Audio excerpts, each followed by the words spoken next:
अशा सर्व कामगारांना आता 12,000 रुपये प्रतिवर्षी हे निवृत्ती वेतन मिळणार आहे। जे 10 वर्ष नोंदीत आहेत त्यांना 50 निर्णय बांधकाम कामगारांसाठी घेतलेला आहे। या राज्याचे यशस्वी मुख्यमंत्री आदरणीय देवेंद्रजी फडणवीस, दोन्ही उपमुख्यमंत्री एकनाथरावजी शिंदे, अजितदादा यांच्या मार्गदर्शनात कामगार विभागामार्फत आज जे या राज्यातील बांधकाम कामगार आहे यांना निवृत्ती वेतन देण्याचा एक मोठा निर्णय आज आम्ही घेतला। आपल्याला माहित असेल की 1996 साली केंद्र सरकारने हा कायदा आणला।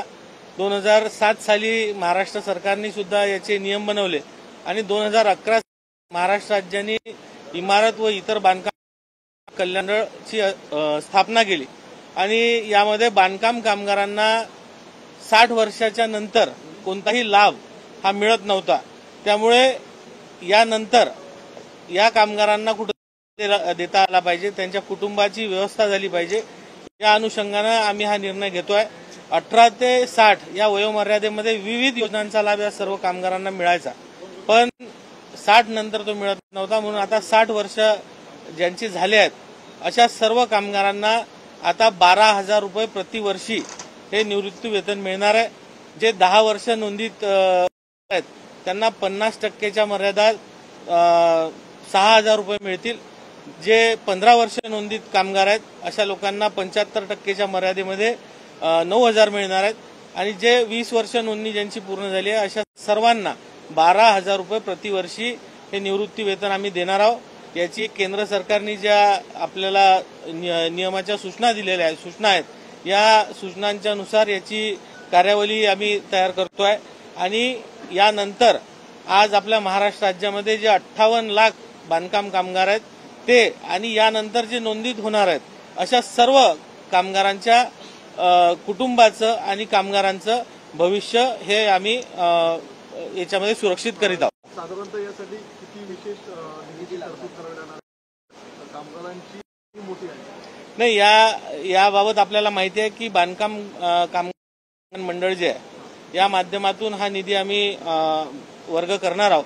सुरुवातीच्या काळात आज जे बांधकाम कामगार यांची नोंदणी 10 वर्ष, 15 वर्ष आणि 20 वर्ष आहे असे जेवढे लोक आहेत यांची संख्या आज थोडीफार कमी आहे। यासाठी जवळजवळ 10 कोटी रुपये आम्ही वर्ग केलेले आहे आणि जशी जशी ही नोंदणी वाढत जाईल त्याप्रमाणे ही तरतूद आम्ही करणार। खादी सुरक्षा रक्षकांच्या काय फायदा कशा प्रकारे होणार आहे?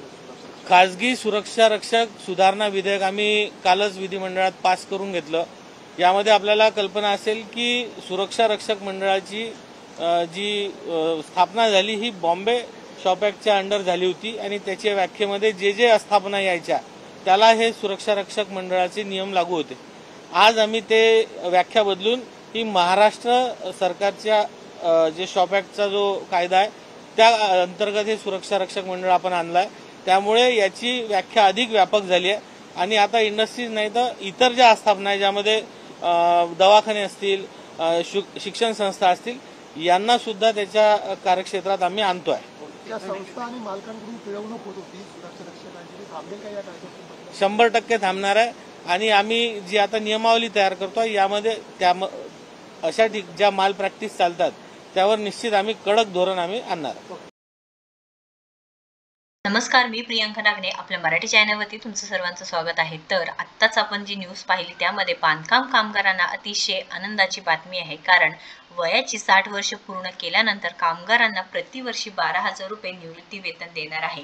म्हणजे ज्यांचं वय 60 वर्ष तुम्ही पूर्ण केले आहे अशा कामगारांना प्रतिवर्षी प्रत्येक वर्षी 12,000 रुपये निवृत्ती वेतन देण्यात येणार आहे अशी सरकारने घोषणा केलेली आहे।